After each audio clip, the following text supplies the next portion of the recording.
I have tried to make this video 4 times. This is attempt number 5.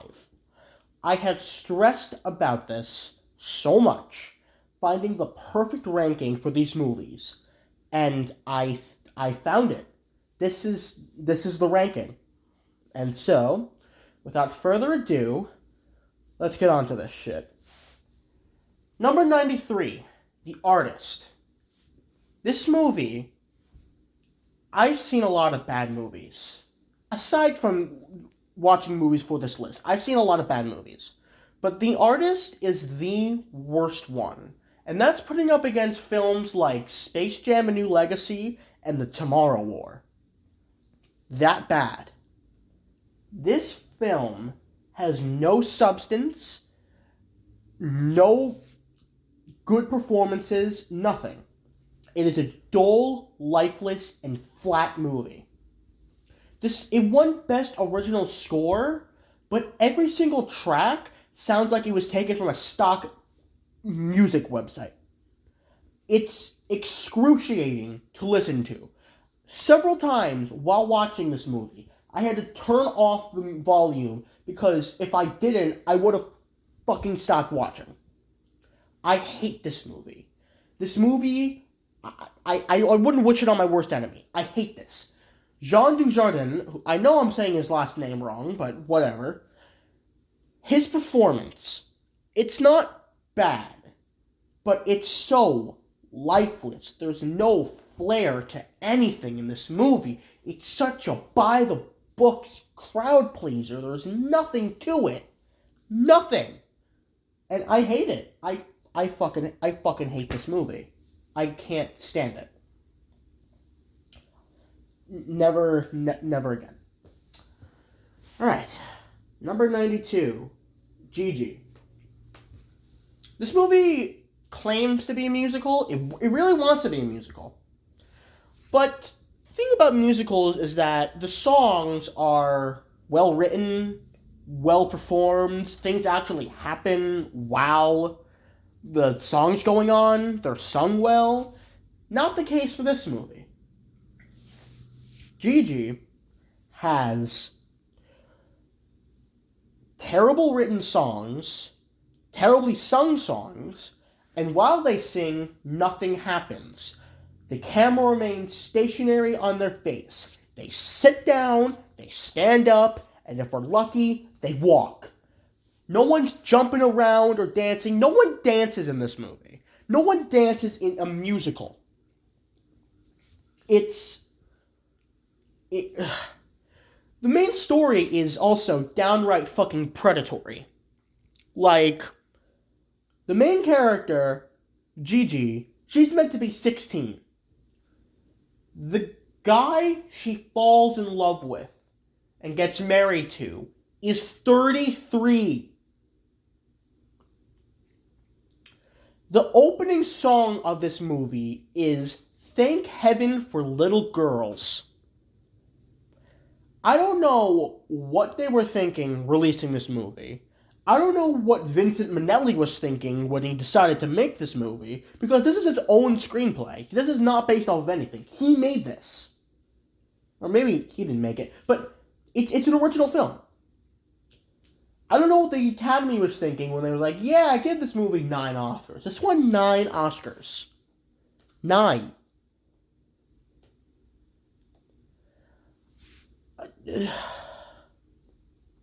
Moving on.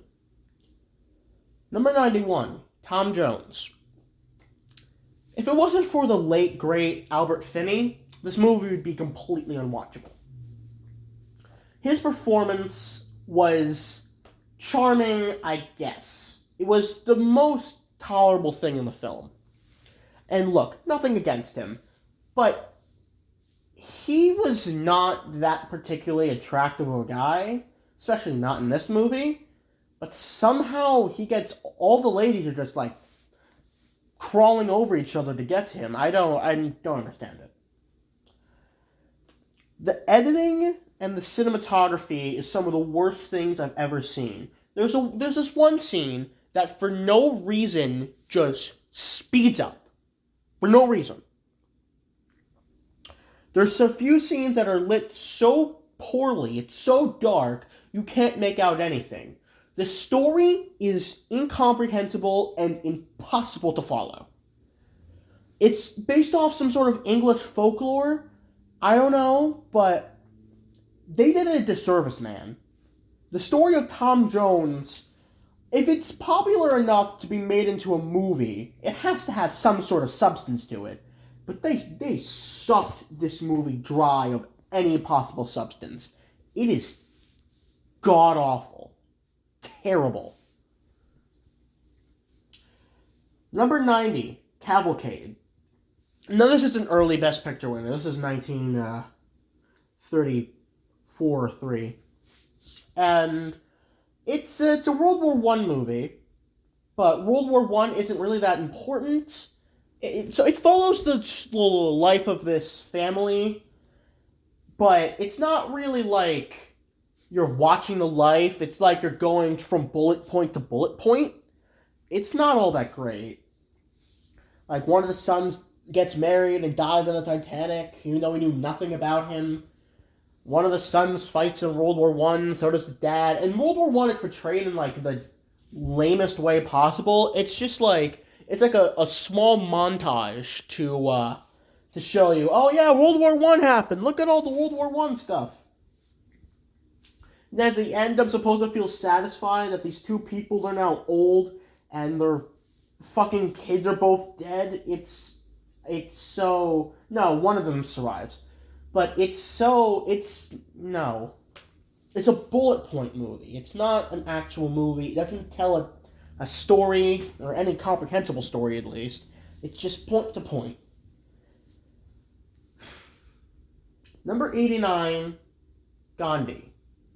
This film is revered by so many people. By people I respect. They love this movie. This movie is 3.5 hours long. And it is the most boring fucking shit I have ever seen. And look, I know Mahatma Gandhi, he was a peaceful guy. His story's an important story, and trust me, I would love a biopic on Gandhi. Don't get me wrong. But it's so boring and poorly paced. The story is it's a slog to get through. It just drones on and on and on. And you can't even remember anything that happens when you just finished it. The entire time I was watching this, I was like, when is this guy going to get shot so I can stop watching this? I hate this movie. If someone put a gun to my head and said, watch Gandhi or I will shoot you, I'll say, fucking shoot me. I am never watching this movie again. Ever.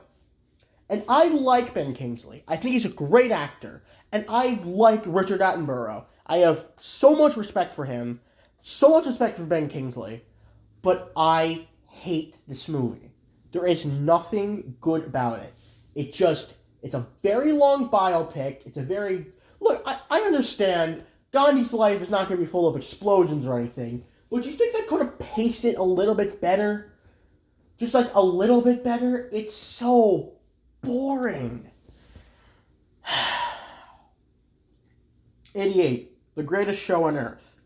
This film is most often, at least out of the articles I've read, this film is most often ranked at the bottom of the Best Picture winners. At the bottom. And it's bad. But it's not it's really bad. It's not so much a movie as it is just a very grandiose, very big advertisement for the circus. Like, it's like a kind of a documentary. It shows you how they set up things. Just like randomly integrated, not like weaved into the story whatsoever. Just randomly integrated. Oh yeah, this is how they set up the big top. Vast majority of this film is just what looks like stock footage of just circus stuff. Just for no comprehensible reason. I would say at least a good 40 minutes of this movie is just circus stuff. Like, oh, look at the circus. Does it fit the story? No, it doesn't, but yeah, it's cool to watch. The only character I liked was Jimmy Stewart's character of Buttons. He was the only likable one. Charlton Heston, I love you. I love his movies. I love Ben-Hur, which we'll get to much later. But I didn't like his character. There was nothing to him. He was, I'm a carnival barker, and that's all I care about. But I also love this girl, but this girl loves this other guy. It was so bad. It was so boring. I hated it. 87, The Great Ziegfeld. I think Ziegfeld was a real guy, and I'm willing to assume his life was pretty interesting because he left behind quite a legacy of stage production. But, like Tom Jones, they did this guy a disservice. This film is 2 hours, 50 minutes long, which for a 30s film is very, very long. And they didn't know back then how to properly pace out a film, I guess, because it's very boring. Like, it's a musical, but much like Gigi, every musical is written poorly, sung poorly, and not at all interesting to watch, and they go on for way too long. Like, the beginning was interesting to watch. Seeing this Ziegfeld guy trying to get people to come over to his tent at this fair, and slowly as he, gains more and more notoriety, he becomes bigger and bigger. It was interesting to watch. But it just lost all of its luster. I couldn't even... It was hard to get through, honestly. There's this one character, Ziegfeld's friend. They're friends, but they're also rivals.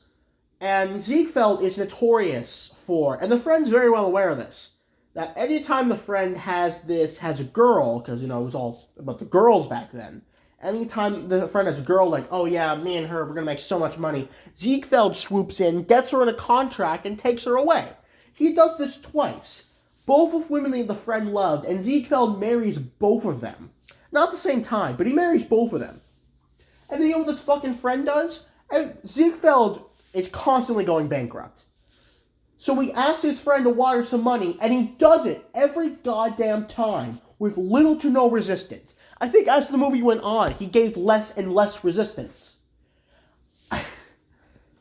That was an element that really, really angered me. And I was like, dude, why are you paying this guy? Number 86, Crash.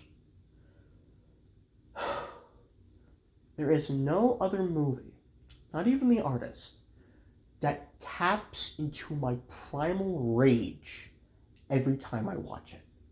This movie, it's supposed to be a racial drama. But every character is they're caricatures. They're so one-dimensional and exaggerated. It's so difficult to watch.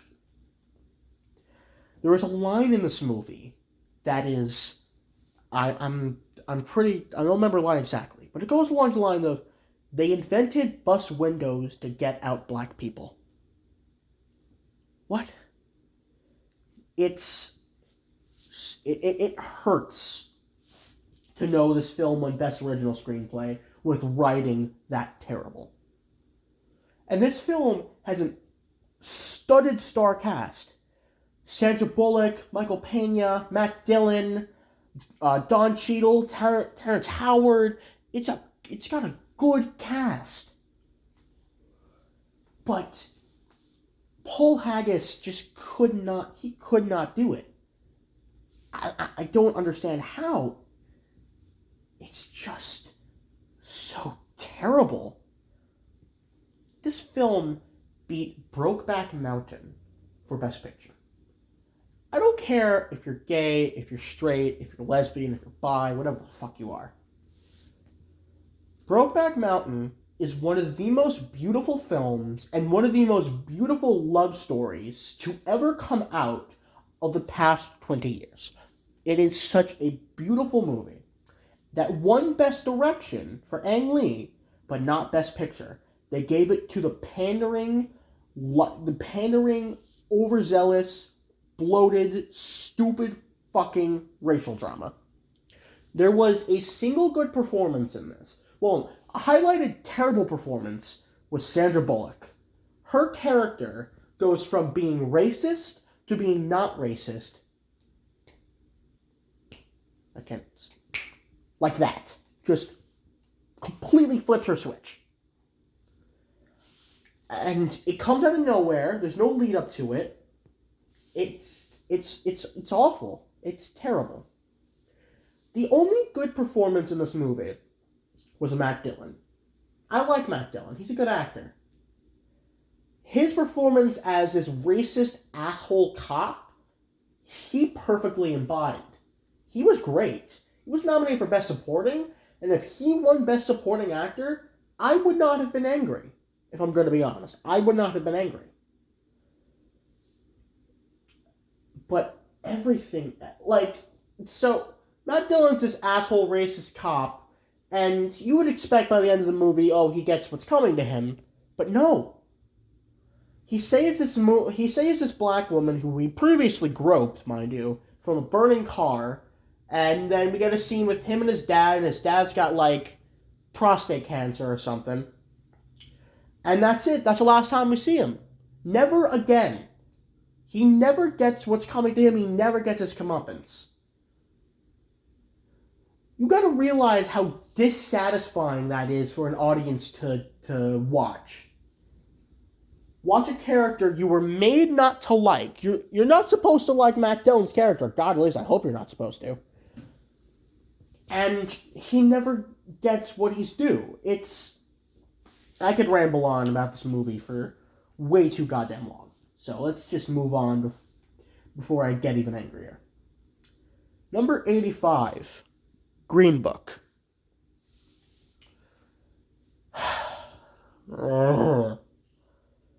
Green Book is not a bad movie. It's really not. But it's so, inoffensive, and it doesn't challenge anything, doesn't challenge your perspective, doesn't tell an interesting story. It's just white man, black man, they're friends now. It's Driving Miss Daisy, but in reverse. And this movie went up against 2019 Best Picture nominees weren't the best, but it went against some movies that were light years better than it. And just the sheer fact that this film won Best Picture shows that the Academy, they don't care. Not that they don't care, it's just, their standards have dropped, I guess. They can easily be pandered to at this point, and that's very evident.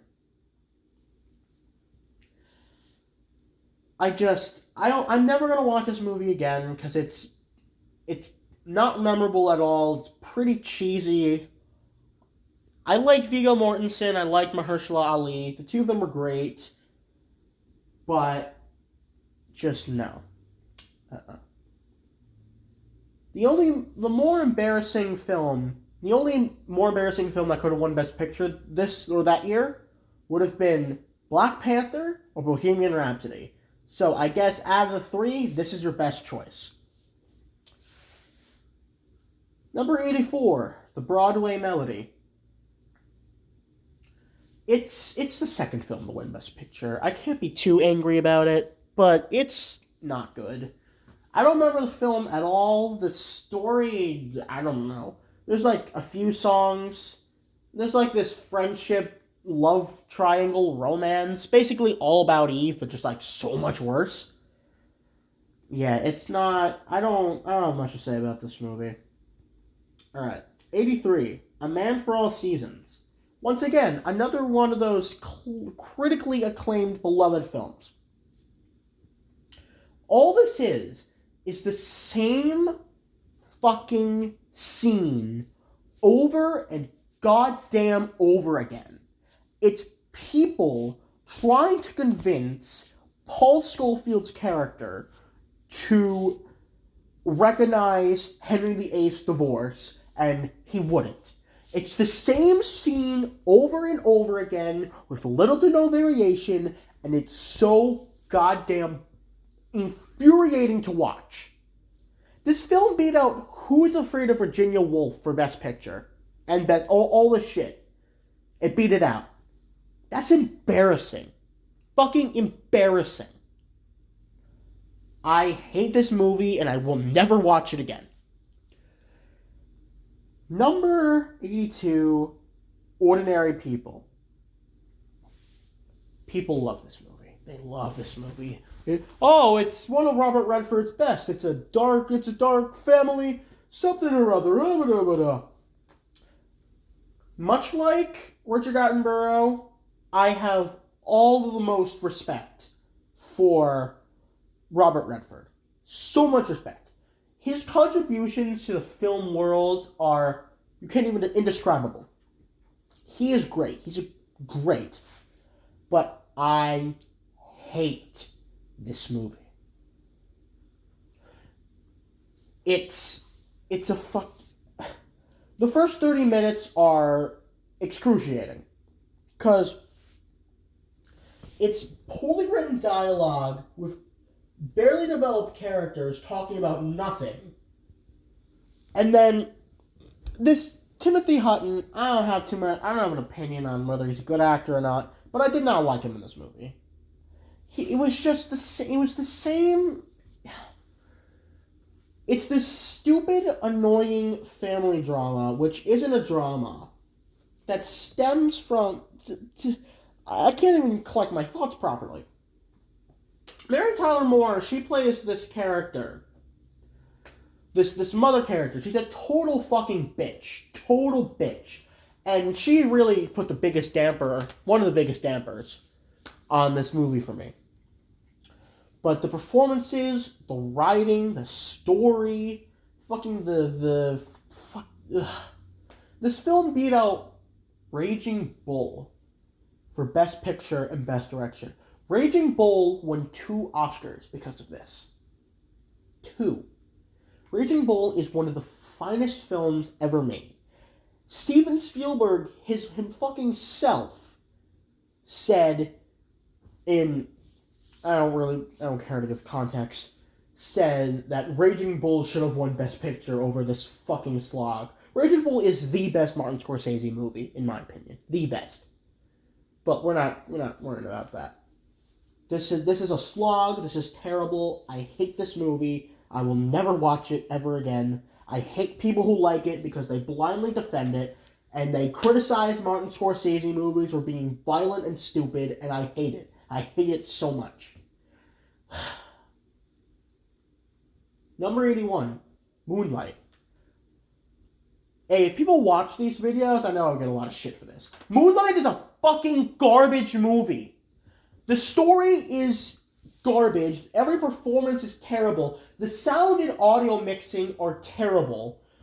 I didn't relate whatsoever to the main character. And you could say that's just because, you're not black. Well, I'm not fucking Hobbit either, and I related to Frodo. I sympathized with him. I didn't care about what happened to Chiron in this film.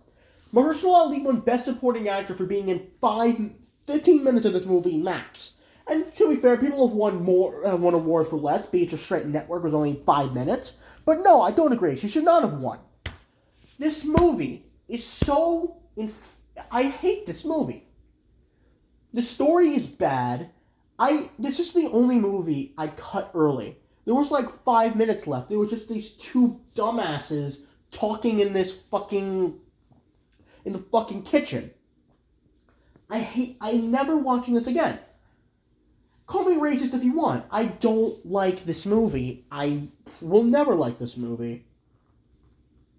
And the fact that this film caused that whole fiasco it's boggling.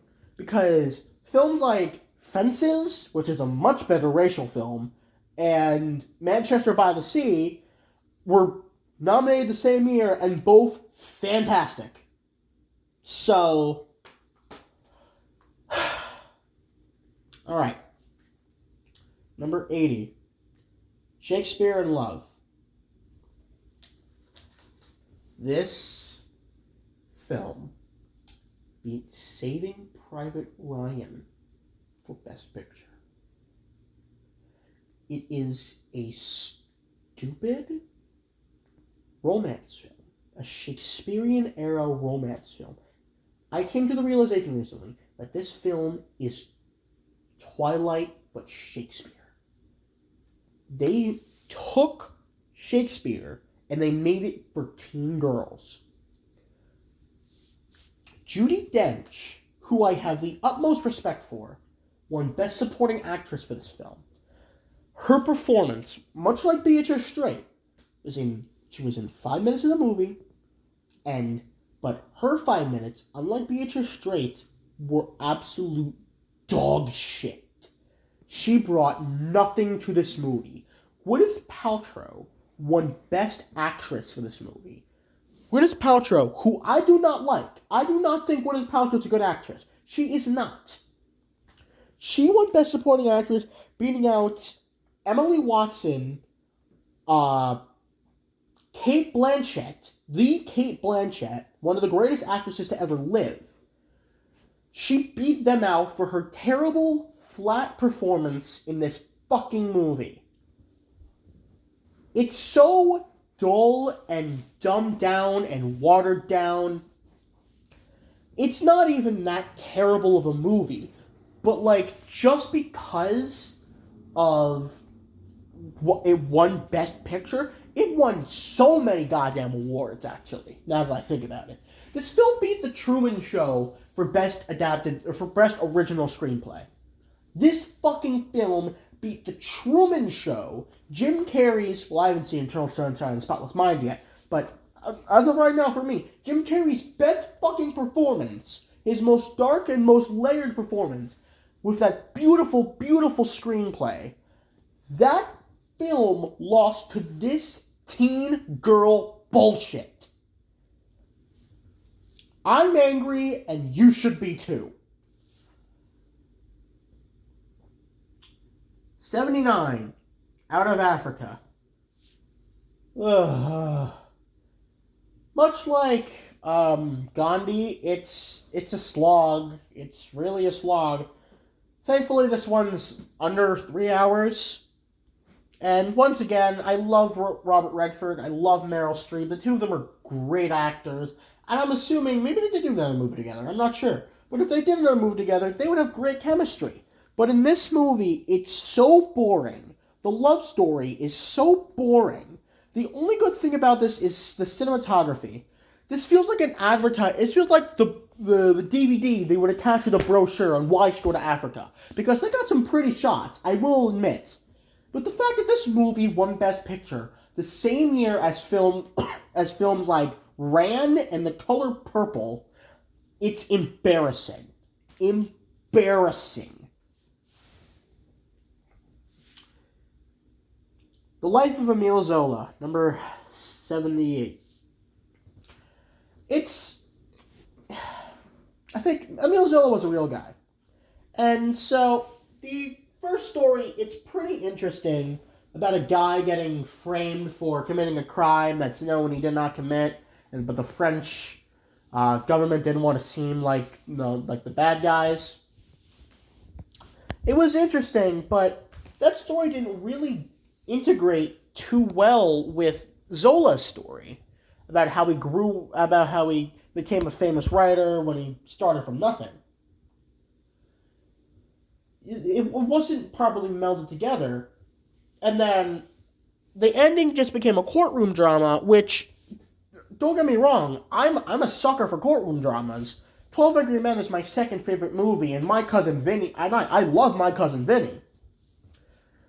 But the French government is just so over-the-top evil, and everyone is in support of their over-the-top evilness. It's just so hard to take seriously. Paul Muni's performance was fine.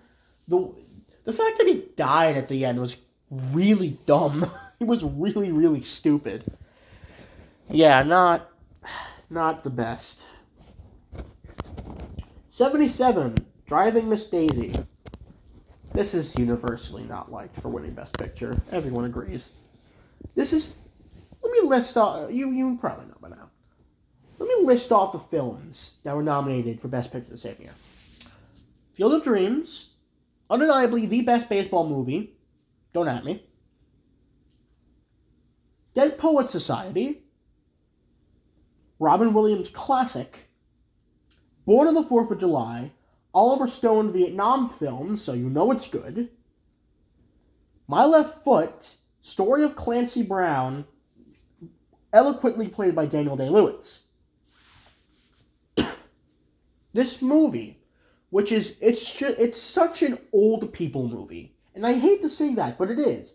It's an old people movie. And there's nothing wrong with old people, like, pandering to, like, a specific demographic. Hell, even On Golden Pond does that. It's an old people movie. But it's just, it's so safe, so inoffensive, so, there's nothing to it. It's not, it's a slog of a movie. Dan Aykroyd, I only found this out recently, Dan Aykroyd was nominated for supporting actor for this. What? But yeah, no, this is not good. It's a fine movie. It's cute enough, I guess. What's her face? Jessica Tandy and Morgan Freeman, they had nice chemistry. They were nice together. But that's the most I can say in terms of positives for this. It should not have won Best Picture. 76, The Hurt Locker. The Academy nominated 10 fucking thousand movies for Best Picture in 2010, and they chose the worst one. The acting is bad. The story is bad. The cinematography is bad. It is just one long action scene, and it's not even a fucking good long action scene. I don't like Jeremy Renner in this. I don't like Anthony Mackie in this. It's just all around bad. Bad, bad, bad. Ugh. I hate this. I hate this movie. And everyone loves it. And I'm happy for Kathryn Bigelow. She became the first woman to win Best Director.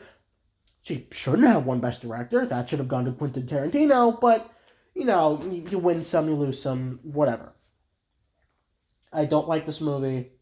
I know it's about Iraq, and even now it's still topical. It was definitely topical back then, back in 2009. But I'm just not a fan. I'm not a fan. 75, The King's Speech. Once again, just one of those inoffensive movies that's not trying anything new. Just, oh, look at the... Also, Academies are big suckers for British people movies and period piece movies. So, this was bound to win. It shouldn't have won. Social Network was the best film of 2010. Social Network and Inception were the two best films of 2010, in my opinion. This should not have... I cannot believe Tom Hooper won direction over David Fincher. I cannot believe that. Tom Hooper, the fucking Cats guy, has an Oscar. The only justifiable win I can see is fucking Colin Firth. His performance was great. I loved him as King George the... I don't know. I forgot which George he is. Third? I don't know. I love him as King George. He had the stuttering down. He was good. He was good. I liked Helena Bonham Carter, and I liked Jeffrey Rush. Other than that, this movie can go fuck itself. I hate this. Hate this movie. Number 74, Around the World in 80 Days. This is historically... This film beat 10 Commandments for Best Picture, which it should not have. I mean, it's not that bad of a movie, if we're going to be honest. Like, it's a nice history lesson, I suppose. A lot of sequences, though, are kind of just, like, out of place. They only felt like they were there to pad time. There's just one character that I liked. I can't remember his name. But he was good. Story was good. No, story wasn't good. Why am I saying that? He was good. The story was fine. It's based off a novel, a very popular one. Shirley MacLaine plays an Indian princess, which that's already raising a red flag, first of all. But second of all, I swear to God, she changes races through halfway through the movie. Like, she starts off brown, but they're like, we don't want to spend this money on, whatever they were using to make her look brown. So we'll just have her white, and the audience will question it. Yeah. This movie's, like, almost as long as the Ten Commandments. About, like... No, I think it's only about, like, 3 hours. 3 and change, maybe. But it's definitely a long one.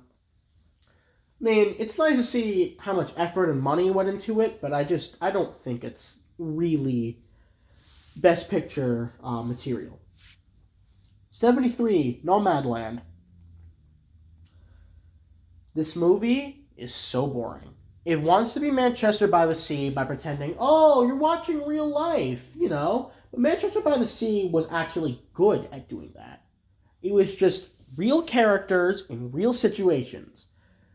Nomadland is just, it's so fake. It's so preachy, too. It's really fucking preachy. About, minimalism, being a nomad, it sets your soul free, I hate it. I cannot stand it. You can't be tied to one place. No. It's so preachy. It's so... Thankfully, it's only like an hour 40, but I cannot even begin to. It's not. It's bad. It's real bad. Second director, female director to win Best Director, so we're making strides, but I really wish the Best Director winners that are females made good movies, and that's not to say all female directors can't make good movies. I'm just saying that this movie is not good. 72, Terms of Endearment. I felt nothing for any of these characters. I felt nothing for Shirley MacLaine. I felt nothing for Deborah Winger. I felt nothing for Jack Nicholson. I felt nothing for John Lithgow. Nothing. There was no connection between me or the characters, and there was no connection between the characters and themselves. I did not care that Deborah Winger was fucking dying of cancer. I did not care. I did not believe Shirley MacLaine cared that Deborah Winger was dying of cancer. This film won 5 fucking Oscars. 5 or 4. 5 Oscars. What? I love Jack Nicholson. I love everything he touches. But I just do not like this fucking movie. There's no emotional connection. There's no substance to it. I hate it. I hate it. I hate it. 71, My Fair Lady. I don't know why people like this movie. It's not a good musical. The story's not good. The love stuff is not good either. It's just... I didn't feel any connection between Audrey Hepburn and Rex Harrison. Rex Harrison can't sing, apparently regardless of having formal training, apparently. He can't sing. He won Best Actor for this somehow. I don't know. He sings the whole thing, and it completely ruins the movie. It ruins it. Audrey Hepburn was fine, I guess. Her performance wasn't, perfect. I don't know why everyone loves this film so much. It's not worth it. I don't get what is there to like. I don't understand. Yeah, the musical numbers were not good. They weren't Gigi bad, definitely not. Definitely not Gigi bad, but they were bad. They weren't well sung. They weren't sung very well. They weren't written well. They weren't interesting to watch. There's just nothing to it. 70, An American in Paris. It's a Gene Kelly movie. Some of the songs are pretty good. A lot of dancing. The ending is a 10-minute long dance scene, which it's Gene Kelly, I know, but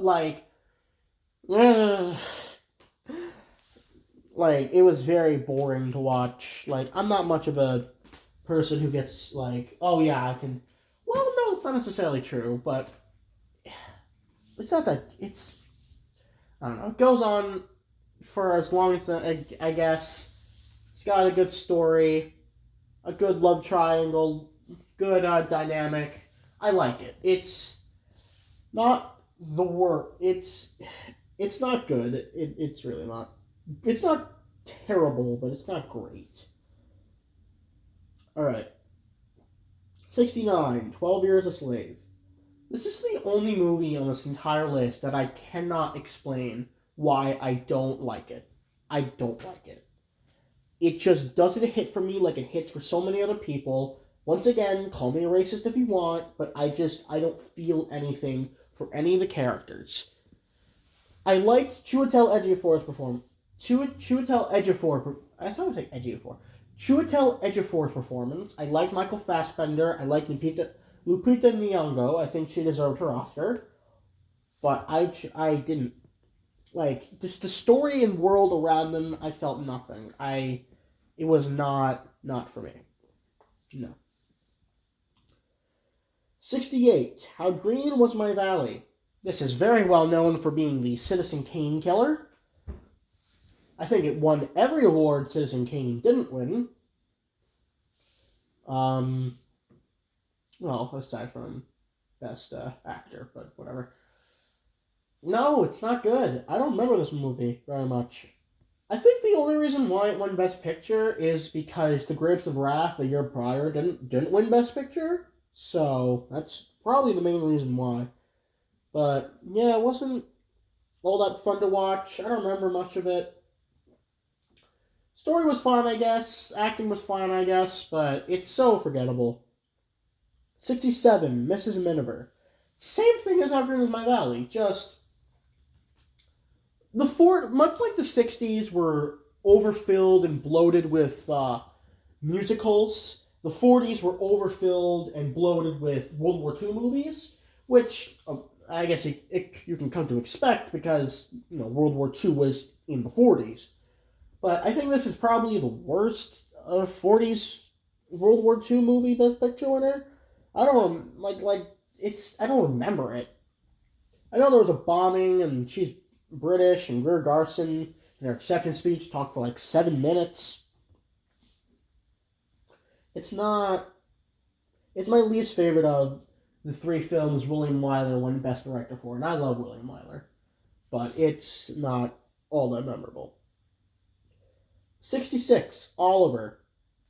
This film beat 2001: A Space Odyssey, The Lion in Winter, Funny Girl, Charlie, all these other movies that are so much better than it.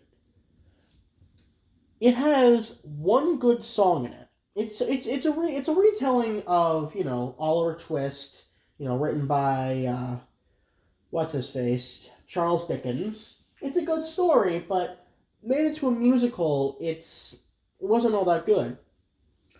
The tagline is much more than a musical, but it's not. It's not much more than a musical. It's just a musical. It's not special. It's not way too interesting. And it was the last Best Picture winner that was a musical until Chicago. So, I don't know what you want to say about that. But, no, Oliver, there's a good song, Reviewing the Situation, sung by Ron Moody. I really like that song. But that's it. Other than that, this is just a poor retelling of the story of Oliver Twist, and it's not really done well when it comes to the music. Number 65, Hamlet. This is Laurence Olivier's Oscar-winning film, and once again, I don't remember most of this. It's Hamlet. Everyone knows the story, and I think Laurence Olivier had a great performance, but I just think the story wasn't all that. Just the way he did it wasn't all that memorable or all that great. So, this film beat Treasure of the Sierra Madre for Best Picture, and Treasure of the Sierra Madre won It was nominated for 4 categories. It won Direction, Adapted Screenplay, and Supporting Actor. The only thing it didn't win was Best Picture, which beat that. So, Treasure of the Sierra Madre is so much better than this. Yeah, it's like within the ranking, it's like all sectioned off. Like Hamlet is the movie. It's the movie I like the most out of the movies I hate. If that makes any sense. But yeah, no. All right, 64, Patton. Once again, another World War II movie and another fucking long World War II movie. I like George C. Scott. He was a great actor. His performance was great. He famously rejected the Oscar. He was the first one to. He beat out Brando by 2 years. But it's long. It's mostly forgettable. There's a few scenes I can remember. George C. Scott was definitely the best part of it. But there's not much more to say. Going My Way. Another musical, kinda. With this time with Bing Crosby. He gives a pretty good performance. Patrick Fitzgerald also gives a good performance. I liked him too. This movie has William Fondley. William Fondley? I don't know, of Isle of Lucy fame. This is pre-Isle of Lucy. Isle of Lucy was the 50s. This is 44. It's not bad, but it's not memorable either. It's got a good story, good characters. It's nice and endearing. It's got a tug at your heartstrings ending, which it kind of did hit a little bit. Other than that, I don't really. 62, The English Patient. This movie should not have won Best Picture. There is a single good line in this movie. It's Ray Fiennes carrying Julia Scott Thomas or something like that. We'll say Julia Scott, carrying her in his arms, and she's trying to talk to him. She had recently been in a fucking plane crash, and so he was carrying her, and she tried to talk to him, and he was like, "No, don't talk." And she said, "You speak so many bloody languages, but you never want to talk." That's a good line. That really is. But the rest of this movie isn't. It has Naveen Andrews in it of Lost fame, and he did a good job. It has Juliette Binoche, which she won Best Supporting Actress for this. I don't think she deserved to. Lauren Bacall in The Mirror Has Two Faces should have won, because her performance was great. But no, I didn't think Juliette Binoche deserved the Oscar. I didn't think Anthony Minghella deserved the Oscar. This should have gone to either Fargo or Jerry Maguire. I think they were the much better picks of 1996. 21, Argo. Much like Green Book, it's safe and inoffensive, but I actually like Argo. I think it's a good movie. I really like Ben Affleck in this. I like his direction. I like him in general. He gets way too much shit. But, I just realized how many more movies I have to talk about. I like Ben Affleck. I like his work. Probably should not have won Best Picture, because, Django Unchained, Life of Pi, they were nominated the same year. But it's not the worst. Interesting story, pretty good acting. Screenplay was pretty good. I liked Alan Arkin in it. I liked John Goodman in it. Based on a true story, so there's bonus Academy points. But no, it was pretty good. It was pretty good. 60, Chariots of Fire. The only thing memorable about this movie is the theme that everyone knows. I don't even need to do it. Everyone knows. It's a running movie. It's a British people running movie, as I describe it. It's British people running, and it's good. It's a good movie. Not really. Like, you're not going to be like, "Oh, yeah, Chariots of Fire, hell yeah." No, it's fine. It's a fine movie. This beat out Raiders of the Lost Ark and Warren Beatty's Reds for Best Picture, so take that as you will. But there's not too much to it, honestly. 59, From Here to Eternity. People love this movie. I don't get why, honestly.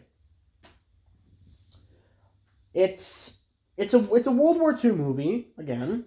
It's 50s one this time, though. It's got Burt Lancaster and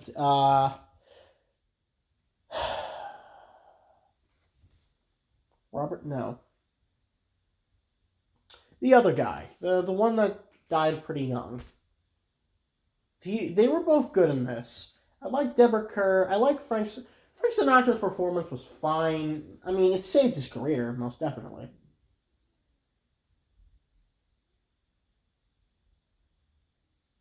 But yeah, it's not the. I thought. Sorry, I thought I heard something. Yeah, it's not the best movie, not the worst. I don't. It's not all that great, not all that bad either. It's just fine. 58, The Last Emperor.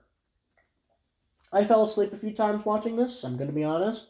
It's about, obviously, the last emperor of China, and it's told in a pretty good way. It's told through flashbacks, it's filmed mostly flashbacks, where he becomes emperor at a young age, but he's really not exactly emperor, considering that China had become more of like a republic, like presidents and stuff.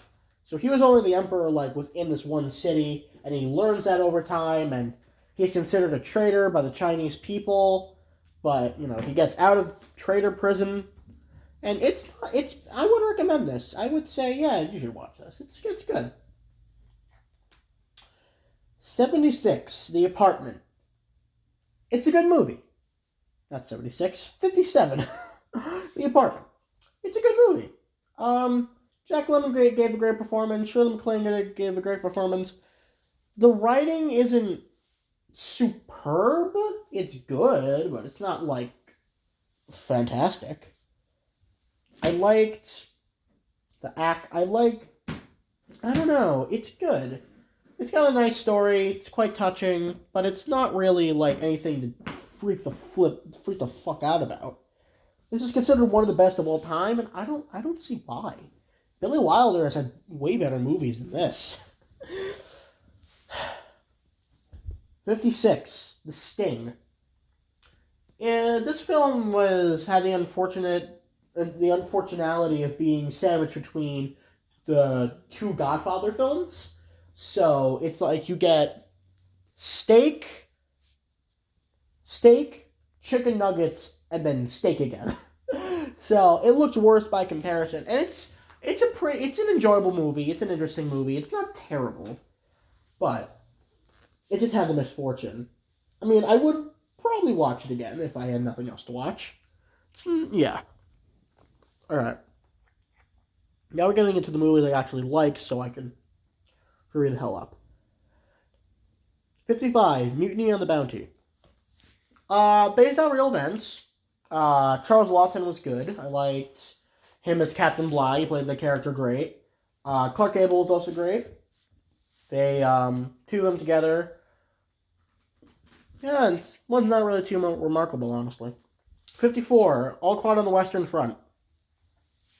Second war movie win Best Picture. It is, it's good. But it's good.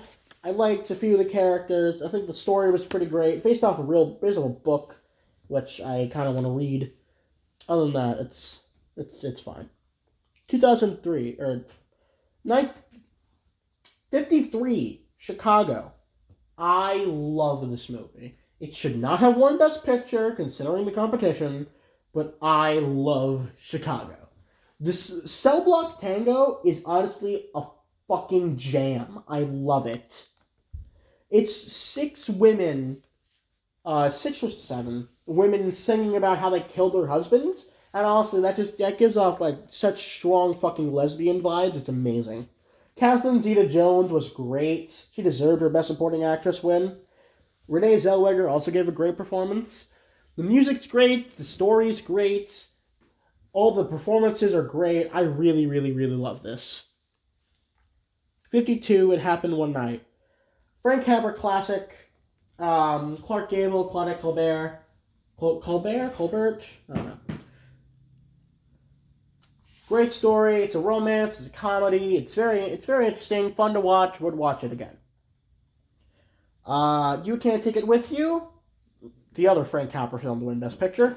I like it a little bit more. It's very similar to the ending and the overall story. Really is very similar to what's it? It's a Wonderful Life. S- Overall, same cast actually, but I'll It's a Wonderful Life came out second, but I think it worked better than that. But except in It's a Wonderful Life, Lionel Barrymore was the bad guy, but in this one he's the good guy. It's a good movie, good, enjoyable. Probably would watch it again. 50, Marty.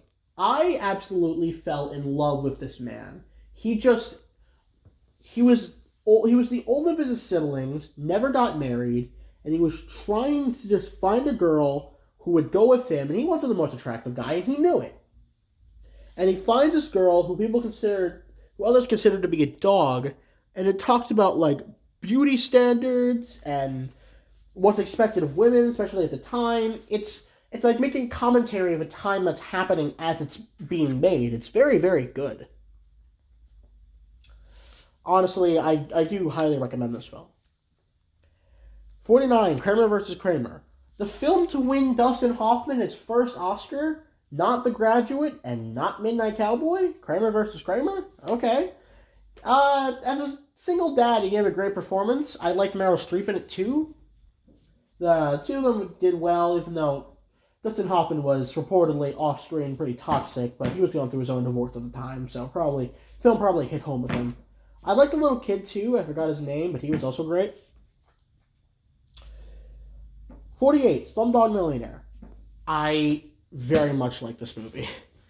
It uses the whole like who wants to be a millionaire thing and perfectly like uses each question. We see not only how the main character knew the answer to the question, but we also learn more about the character with each question. It's very, very good. I would recommend it to anyone. I very, very much love this movie. Danny Boyle. Danny Boyle is a great director. Great, great, great director. 47, In the Heat of the Night. It's a good cop movie. It's a good racial drama. Sidney Poitier, he really hit home. Deep South. The only reason I think this won Best Picture is because not even like I think a month before the Oscar ceremony, Dr. Martin Luther King was assassinated. But it's a good movie. It really is, most definitely. 46, All the King's Men.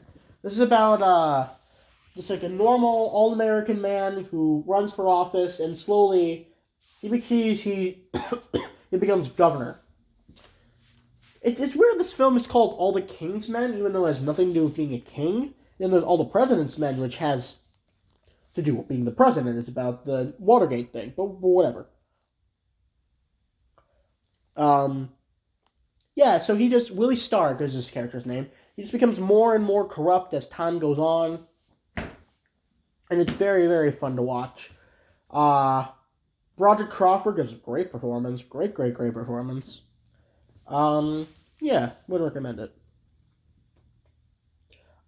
Beautiful Mind. Ron Howard directed. Yet again, one of those great directors. Um, Russell Crowe is great.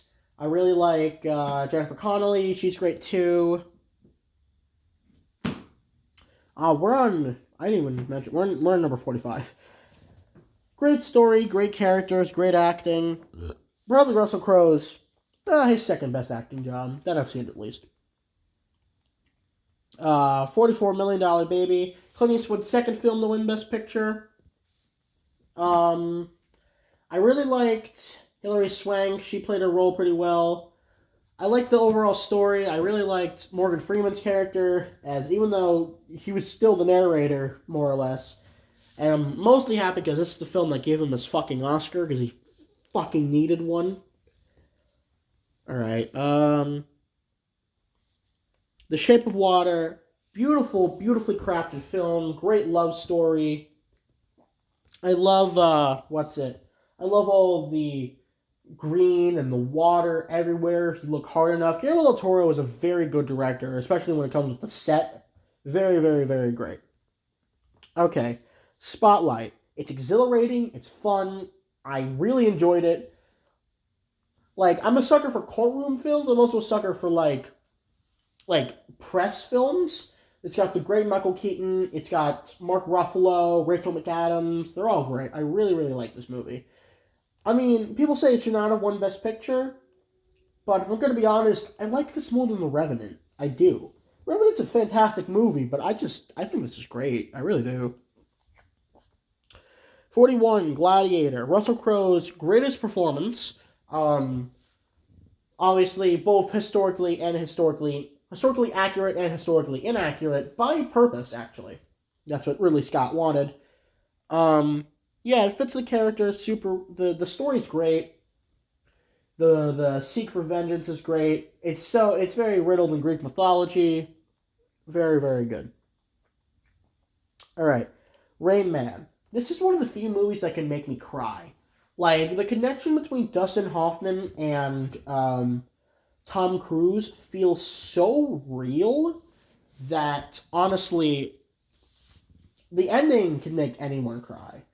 I love the two of them together. I love how they slowly bond over the course of the film. Dustin Hoffman had a great performance. If he did it today, you'd probably get canceled, though, so. But no, Dustin Hoffman was great. Two of them together, him and Tom Cruise, were also great. Forrest Gump, number 39. This is a fucking classic. It's a fucking classic, and it's great, and I love it. Should it have won Best Picture? No. It should not have. Shawshank Redemption or Pulp Fiction, please. This stole the majority of Shawshank's Oscars and the majority of Pulp Fiction's Oscars. But it's a classic. It's enjoyable. It's lovable. It's Forrest Gump. You can't not like it. 37. 38. American Beauty. Sam Mendes' directorial debut. Kevin Spacey's second Oscar. He was phenomenal. The story is great. The characters are so real. It's like what ordinary people really, really wanted to be, but it just couldn't. It's so dark. It's funny too. It's very great. I love American Beauty. 37, Platoon. This is Oliver Stone's first directorial win. Oliver Stone was actually in Vietnam War, so he knows what the fuck he's doing. He made primarily Vietnam film, now I think about it. But no, this movie's great. I really like Charlie Sheen in it. It's, in my opinion, the second best Vietnam Best Picture winner. We'll get to the first one later. Charlie Sheen was great. It has quite the ensemble cast.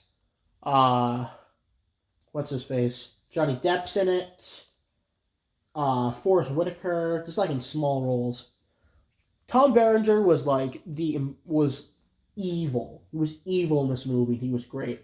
Willem Dafoe was superb. I really wish he won Best Supporting Actor. But I haven't seen Hannah and her sisters, so I can't really say, but I wish Willem Dafoe won Best Supporting Actor. Alright. 36, The Departed. Martin Scorsese's Oscar-winning film. Great cast. Great story. Adapted from Internal Affairs, a Japanese movie, which I want to see. It's just like the two layers, the crisscross, the rat symbolism, the X symbolism, the ending, the fucking ending. It's all so great and perfectly weaved together. Only Scorsese could do it. But it's far, far, far from his best. It really is. 35, The French Connection. French Connection it's a classic. It's a great cop movie. Gene Hackman gives a career-defining performance. Well, career-defining that and the other film we'll be talking about. Roy Scheider gives a great performance. It's dark. It's funny at points.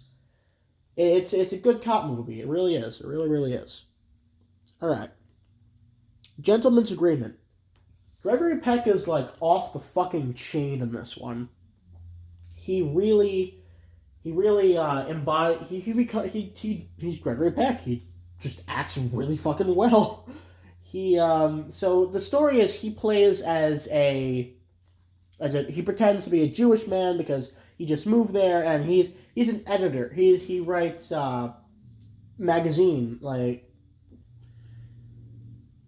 he's a magazine writer. He writes things not magazine for the newspaper. He writes things for the newspaper, but instead of just like doing research, he actually like he said he wrote about like coal miners and the conditions they work in.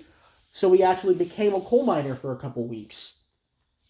And so in this, he pretends to be Jewish to see how people react to him. And this is post World War II, and even though World War II was over, anti-Semitism was still very much a very big thing that a lot of Jewish people had to deal with. And so you can see how this really affects Gregory Peck's life, and you learn more about the characters. It's very, very, very, very good. The Lost Weekend. If any parent catches their child drinking underage, show them this movie and they'll never drink again. It is such an honest depiction of alcoholism, beautifully portrayed by Ray Milland. Beautiful, beautiful, beautiful film.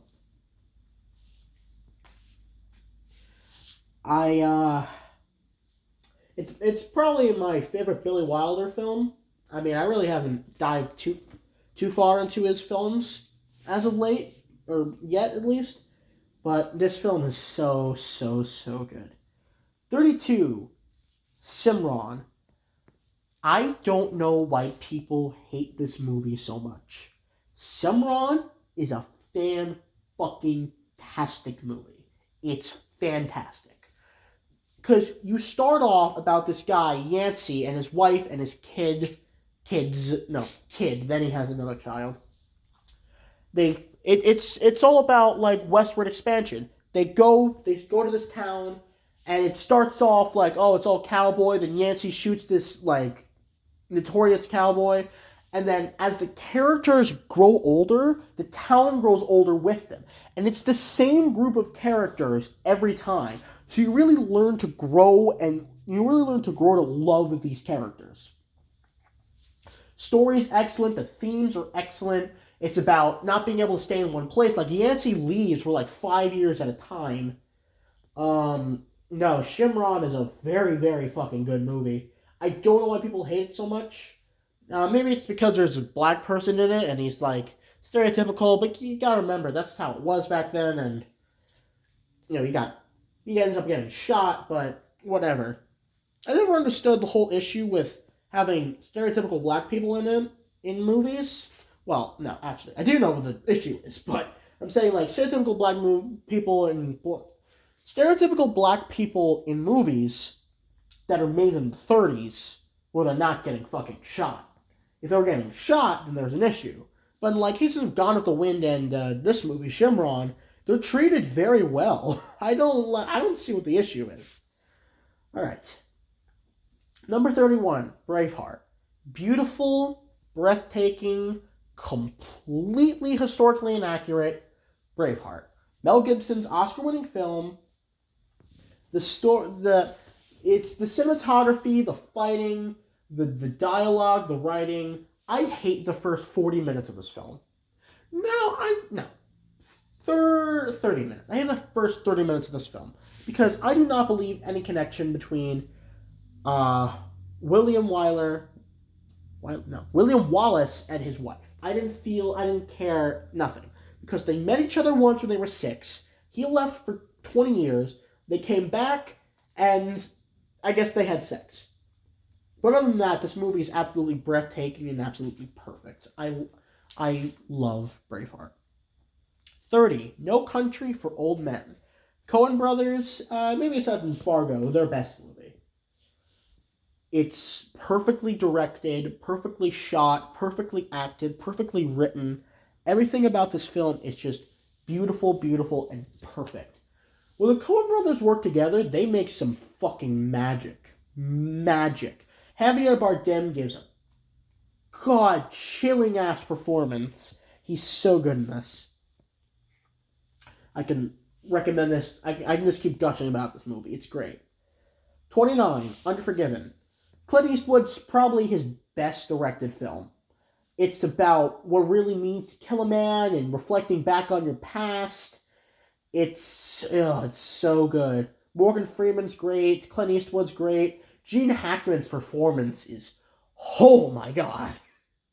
He plays Little Bill so perfectly. He's so great. So great. I can only, this is such a great movie. 28, Wings. The first Best Picture winner. I felt so much emotion for the characters, it's impossible to describe. The characters of David Armstrong and Jack Powell were so powerful to me. Their friendship was so real and so powerful to me that I genuinely felt sad when David died. I felt sad because their friendship was just so fantastic.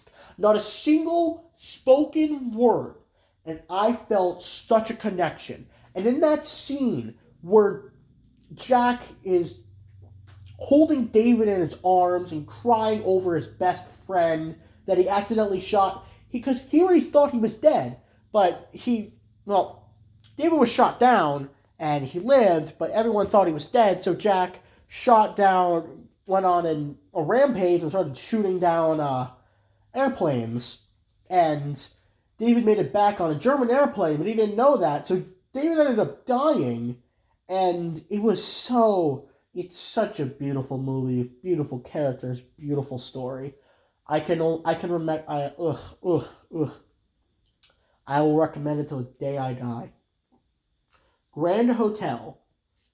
It is the second best Picture winner of the 30s. Because it's all these people's different lives. All completely different people. But within the Grand Hotel, all of their lives intersect because of one guy. This Baron guy. All of their lives come to head, and it's weaved perfectly. There's a small montage of the characters on the phone. You can learn what the characters are, like who they are, and what their motivations are. Grand Hotel is so great, it's hard to put into words. I love this movie so much. And when the Baron dies, you can really feel the other characters. You can really feel the other characters' pain, because he was a great character. He wasn't a bad guy. He wasn't an overly good guy either. He was just he was a man he was a crook who brought people together unintentionally. It was so great. 26, the best years of our lives. I was not expecting this movie to be as good as it was. It completely shows how life at home, when someone comes back from war, how life at home is completely different. It's from the perspective of these three different men, and each of their stories are all great and interesting and so perfectly done together. They try to get their old jobs back, but they can't. Oh my god, it's great. I love this movie. It's William Wyler's second best Picture winner film. I love it. 25, Rocky. Made the top 25, folks. Rocky. It's a classic. Come on. Go the distance. Gonna box my way through this. Hey, yo, Adrian, I did it. No, that's the second one. But Adrian, it's so good. Talia Shire's great. Sylvester Stallone, great. Screenplay is amazing. Direction, story, everything. Ugh. I don't know much more I can say about Rocky. 24, Dances with Wolves. Kevin Costner's fucking masterpiece. His masterpiece. The story is so beautiful. The cinematography is amazing. Every performance is great. I love this movie so much. I love every character. I love all the characters' relationships. I love Kevin Costner. If only this movie wasn't at the expense of Goodfellas. That's my only issue with it. It was at the expense of Goodfellas. 23, Rebecca. This film beats Grapes of Wrath for Best Picture, but Rebecca's also fucking phenomenal too. It's a Hitchcock film. What do you expect? It's fucking phenomenal. The story, the mystery, the acting, Laurence Olivier and Olivia de Havilland, or is it Joan Fontaine? It was one of the two. I don't remember which one. but the two of them were so great together. The story, the fucking twist, which I've spoiled quite a lot here, but I'm not gonna spoil the twist. It's so good. Living to Havilland, it's so good. Hitchcock at his finest, his fucking finest. 22, West Side Story. It's so much fun. It's a great story. It's Romeo and Juliet, but told in a modern time with gangs and like dancing. You could feel their anger. You could feel emotion in their dancing. The music's well written. It's so fucking catchy. I I I catch myself humming G Officer Krupke quite often. I listen to the soundtrack all the goddamn time. I did, though, find that I was more interested in the gang stuff rather than the Tony and Maria stuff, even though the Tony and Maria stuff is still very great. With the exception of one song, every song in this track is fucking amazing. Robert Weiss and Jerome Robbins really struck gold in making this. 21, Titanic. It's Titanic. It's got a great story, great score, great cinematography. It's James Cameron at his finest, at his method directing. They really had them in those clothes and that fucking cold ass water. They really built that set. It deserved every Oscar it won. Titanic is such a good movie. I don't know what more I can say about it. That's not already been said. 20, Birdman. This Birdman story, the acting, the cinematography, the directing, it tells such a beautiful story. It's beautiful, it's interpretable, you never know what's going on inside a character's head. Michael Keaton is fucking phenomenal. The direction, Alejandro Gonzalez Iñárritu's direction, the cinematography, which is pretty much iconic at this point, that's fucking great.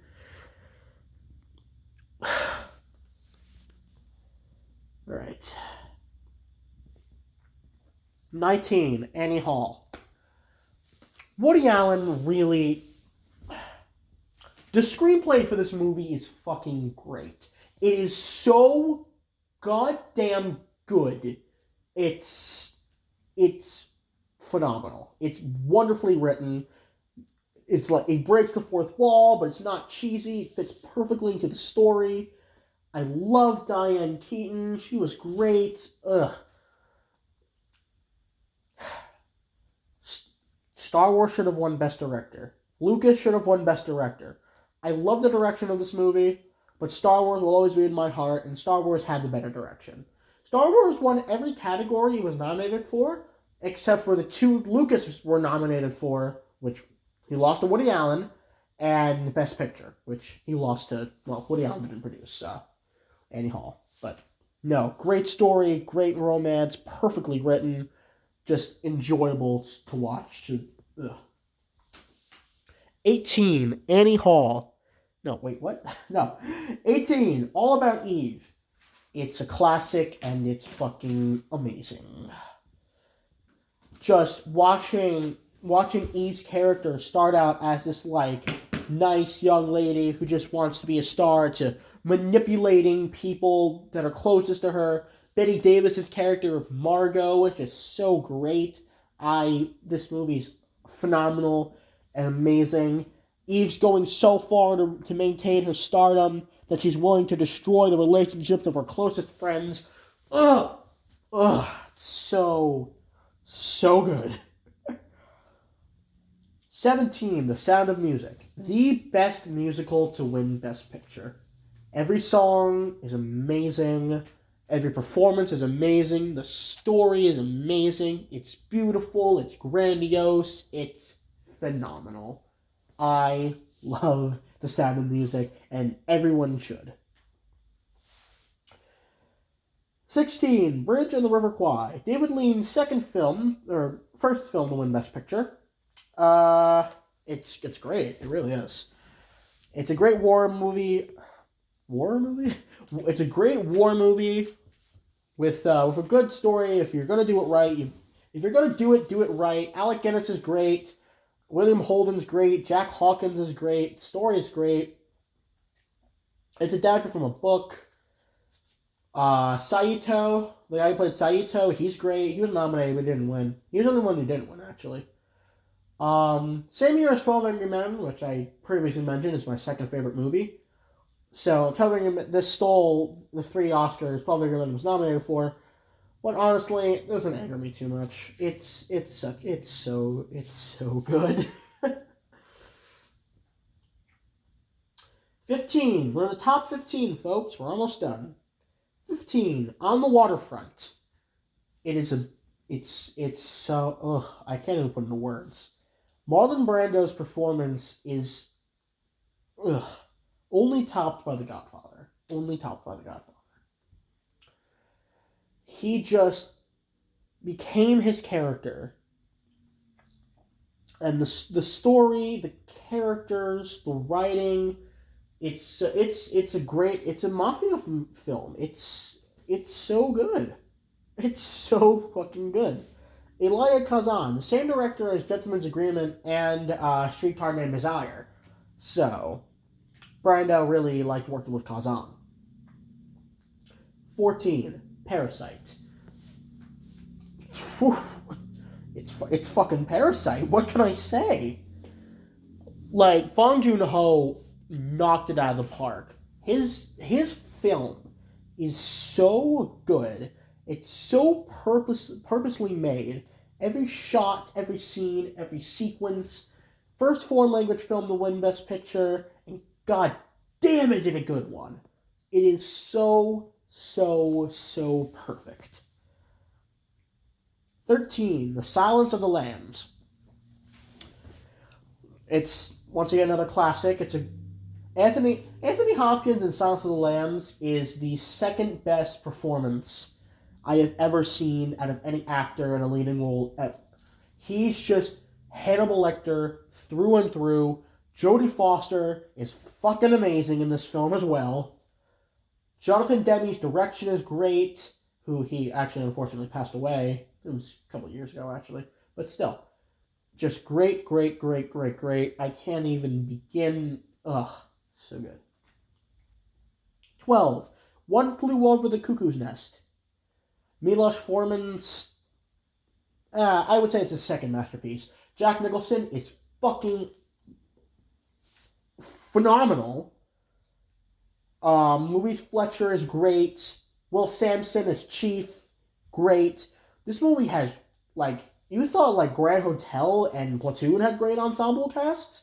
One Flew Over the Cuckoo's Nest has Christopher Lloyd, Danny DeVito, Brad Dourif, and a couple more. I can't remember who though. But no, great ensemble cast, great characters, great stories, great chemistry with each other. It's so good. It's a classic. It's phenomenal. It's everything. 11. Midnight Cowboy. First and only X-rated film to win Best Picture, and in a year of musical Best Picture winners, this was quite a surprise. But this film is so goddamn good. Like, the friendship between Dustin Hoffman, or between Ratso and Joe Buck, was so real and so wonderful. I loved every second of it. I love the two of them so much. Their chemistry, their on-screen chemistry is great. The story is great. The fucking trippy as fuck scenes, they're great. They fit perfectly into the story. The acting is great. Jon Voight was phenomenal. Dustin Hoffman, phenomenal as well. Just so good. All right, folks, after nearly an hour and a half, top 10. Number 10, Amadeus. My favorite Milos Forman film. Just the direction, the writing, the performances, F. Murray Abraham, Tom Hulce, it's so great. It perfectly depicts the manicness of Wolfgang Mozart Amadeus. It's so good. Every scene is perfectly scored. Every scene is perfectly shot. Every performance, everything. It is so good. It's so good. And as a cherry on top, the woman who plays Amadeus' wife, she's fucking adorable. She's adorable in this movie. She's very cute. All right, number 9, Lord of the Rings: The Return of the King. It is the best fantasy movie to ever come out. It is the best. The performances, the cinematography, the editing, the direction, fucking Peter Jackson's direction, it's so faithful. It made every battle scene feel so real and so heavy and like real stakes.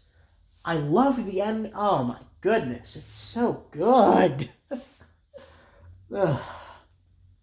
Number 8, Ben-Hur. My favorite William Wyler movie and one of my favorite movies.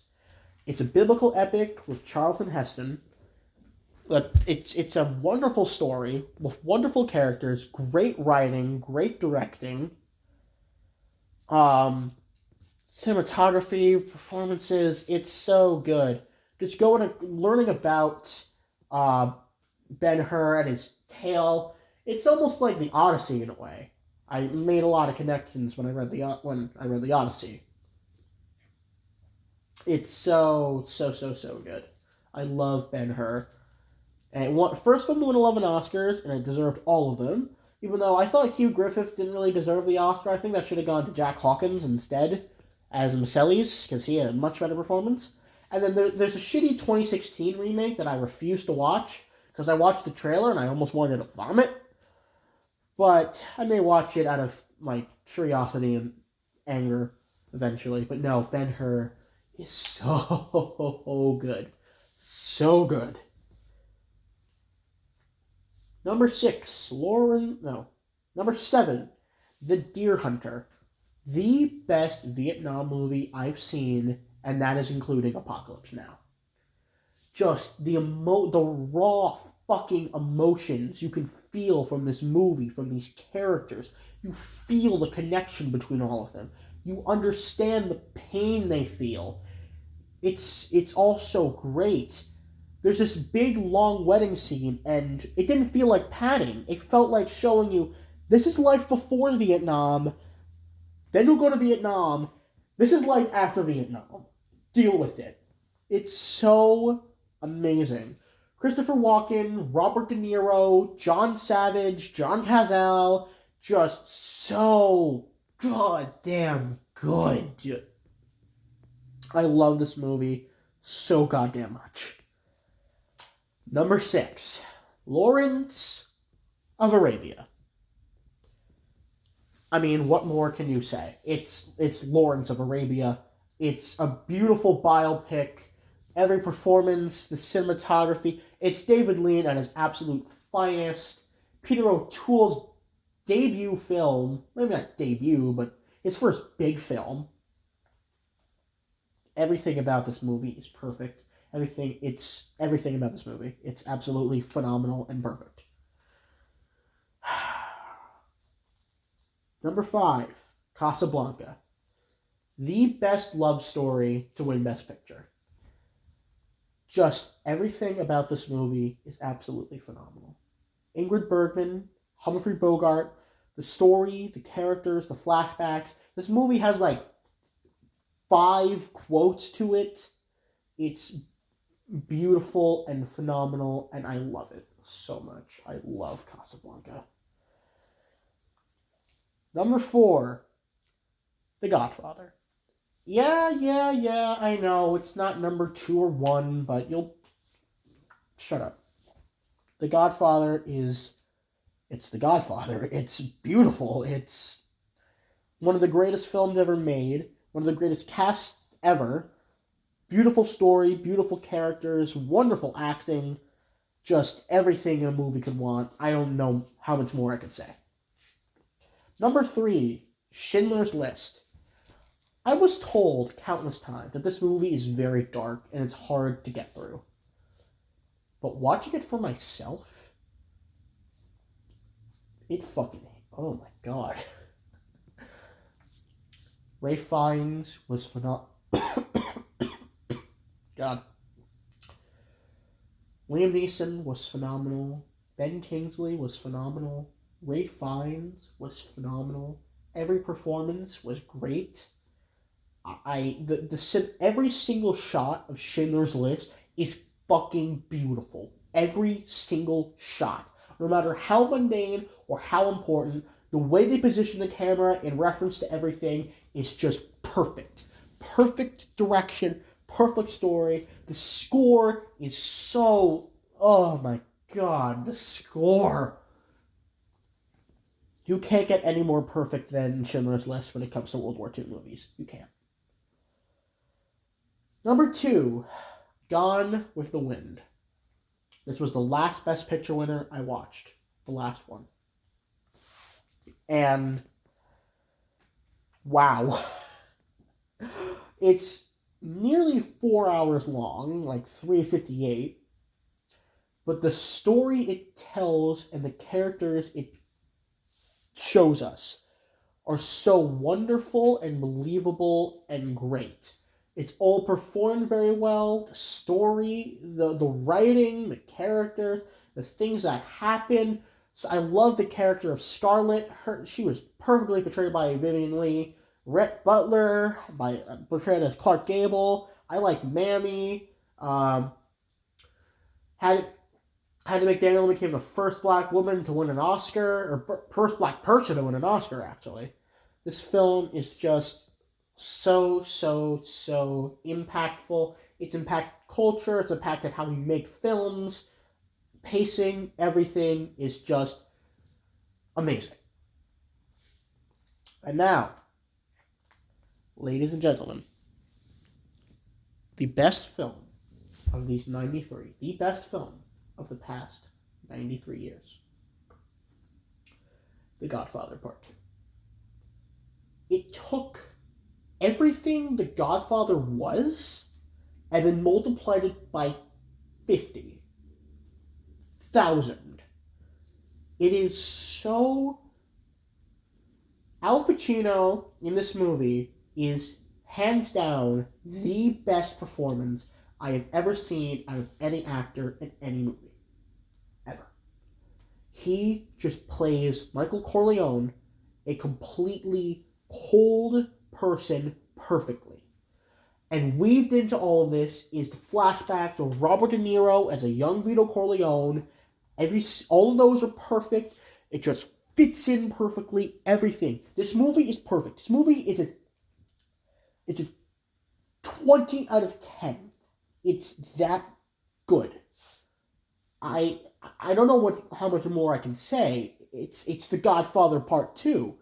This is the film that Coppola actually won Best Director for. It's The Godfather Part 2. You can't,